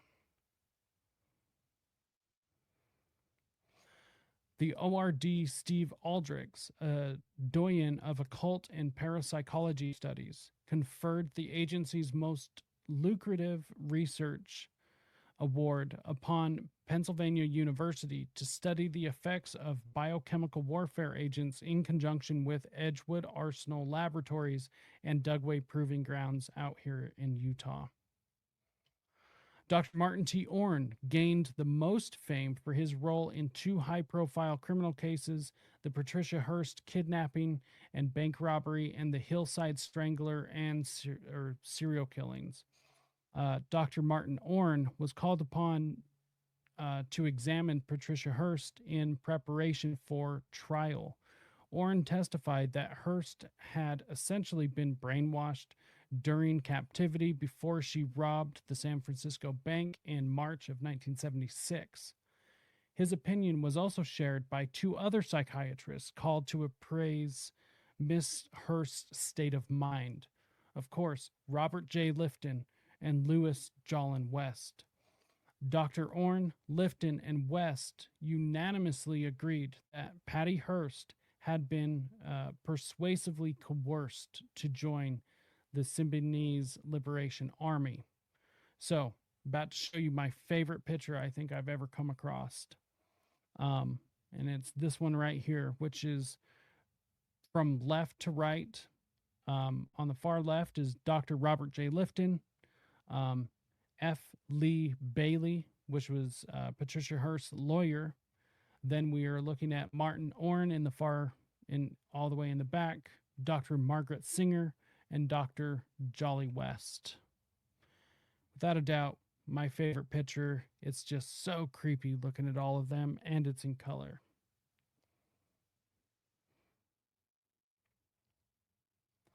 So, of course, in part one, we cover SLA Patty Hearst, and we will be covering Patty Hearst in more detail later on.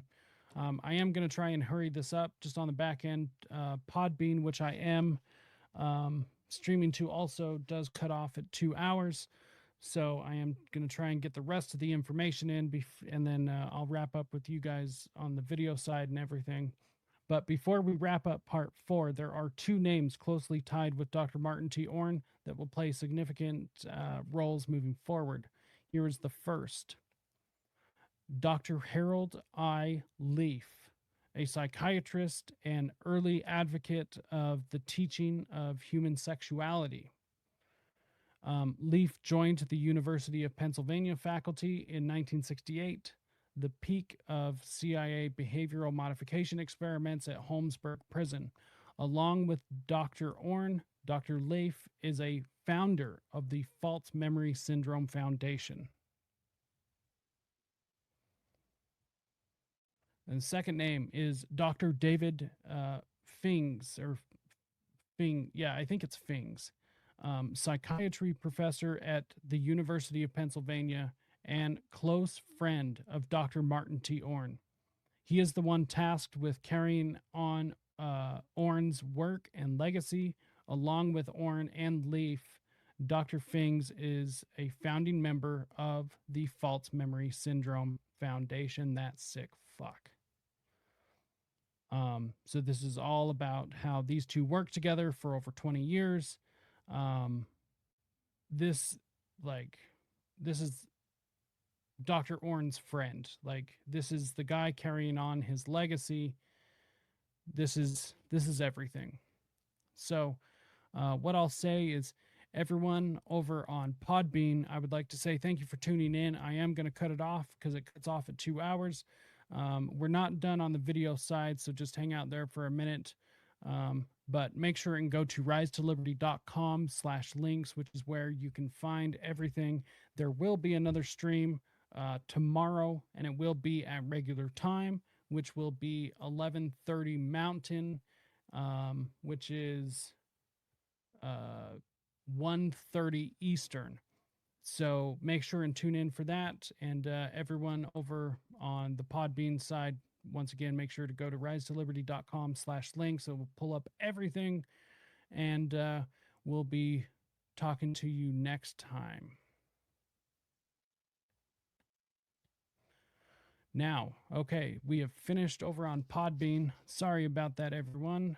Just had to close that out before it closed on itself for me.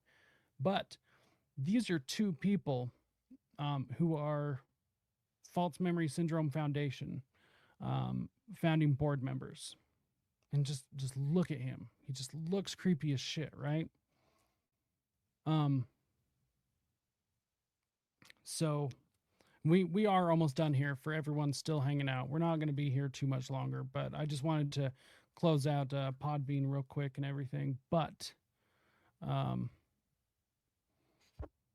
so there is a couple of things I want to point out for anyone who's been following all of this. There's a couple of names, there's a couple of institutions that keep popping up, okay? The University of Pennsylvania, that will always keep popping up. Dr. Martin Orn pops up, Dr. Jolly West pops up, Dr. Margaret Singer, Dr. Robert J. Lifton. These names, they keep popping up. Pennsylvania University will pop up, Cornell, Harvard, Stanford, all of these institutions will pop up. And I want people to recognize these institutions and to keep remembering where all of these people come from.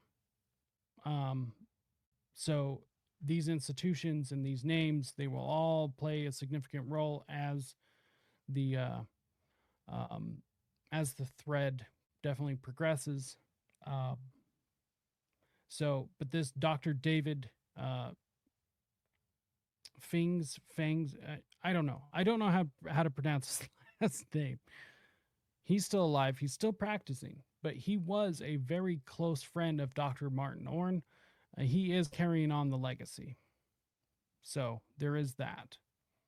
So that is the end of part 4.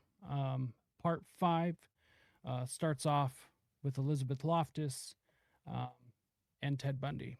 So make sure and stay tuned for that. It is going to be an incredible thread. I'm super excited to cover that one for everyone.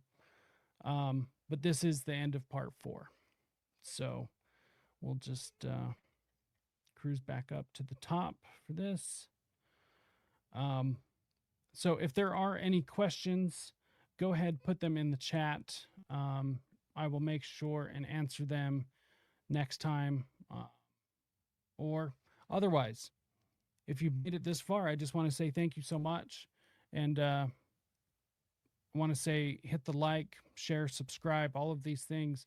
Because of the subject matter, our big tech overlords have made it incredibly difficult for my channel to grow.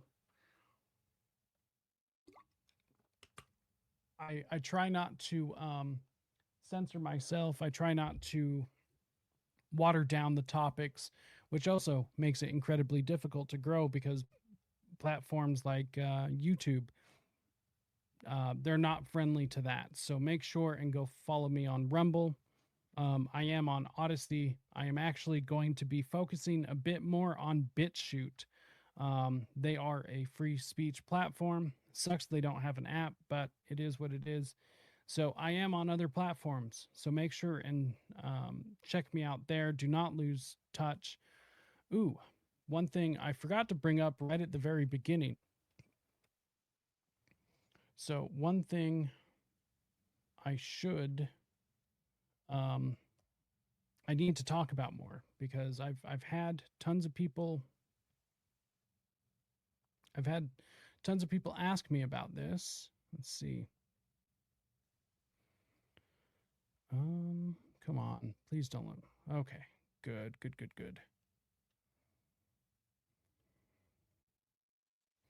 Okay, so come on, never.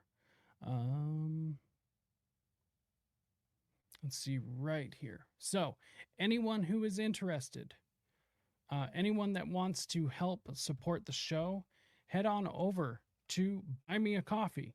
You can buy me a coffee now. I've been having people ask me for so long, how do we financially support the show? Now, there's not a whole lot of you, but there is an option now. You don't have to have an account to go throw me a few bucks, 5, 10, 15, 20, whatever you want to do. You can make it a one-time donation or a reoccurring monthly donation. And we are going to end up having more options in the future. There's going to be options where you can donate and get pieces of merch along. You can get all sorts of different options. There's going to be specific options for people to be able to contribute to specific projects, to be able to, get the title of producer and get special access to different things like that. So there's going to be all sorts of options in the future. However, right now, this is what's available. So it takes a lot of work. It takes a lot of energy, a lot of coffee to be able to go through and do this research and be able to provide the best possible content. And not to mention, I am a one-man crew. This is me. So if you want, go to buymeacoffee.com/deprogram, DEPROGRAM. There will be a deprogram code or club where we're gonna have special merch, all of this other stuff. There's just going to be a lot of cool things that we plan on doing, but it all starts with support from you guys. So hit the like, the share, leave a comment, all of those fun things. You can head over to risetoliberty.store and you can go buy yourself a t-shirt, buy your woman a crop hoodie, a pennant, bandanas, shorts, coffee mugs, die-cut stickers, pint glass, hoodies, all of these things. And I have brand new merch coming out. It should be out this week, so keep an eye out for that. There's all sorts of fun things. So, but once again, this all starts with you guys. I get it. Times are tough. So if you don't have any money, although that is the best way to support the show, that is not the only way to support the show. Honestly, some of the best and most meaningful ways, leave reviews, like on Apple Podcasts or Spotify. Leave a 5-star review, hit the like, hit the subscribe. All of these things help so much more than you would even ever think. Okay, now with all of that, I just got to say, I want to be able to provide all of you with the utmost best quality research, the best content possible. And there's lots of big dreams. There's lots of big ideas coming, but this all starts with you guys, and I need your help to be able to make sure to get this out there. So thank you for tuning in once again. There will be, as I said before, there will be a stream tomorrow. Normally, this stream would have happened on Tuesday, but the way that things have worked out, it just didn't work out, but we had to get this out. So there will be a stream tomorrow. Tomorrow's stream will be at 11:30 Mountain Time or 1:30 Eastern. So that will be streaming YouTube, Rumble, on X, and also over on Podbean again. So tomorrow's content will not be false memory, but it will be in the same vein of different subjects. So make sure and tune in for that. A shorter show tomorrow, as I do have another appearance on the No Way Jose show tomorrow evening for his members. And I think that's it. Oh, also make sure go hit NaduShaveCo.com. Without a doubt, they are the best razors possible. Like I said, they have the balls to sponsor this show. So that tells you something. Other than that, find me on Instagram, find me on Telegram, and X is where I'm most active. I can't think of anything else, but tomorrow's show, 11:30 Mountain, 1:30 p.m. Eastern. And other than that, I think that's it. So we're going to close out here, and thank you so much for tuning in. I will see you all tomorrow, hopefully. And until next time, stay free, my friends.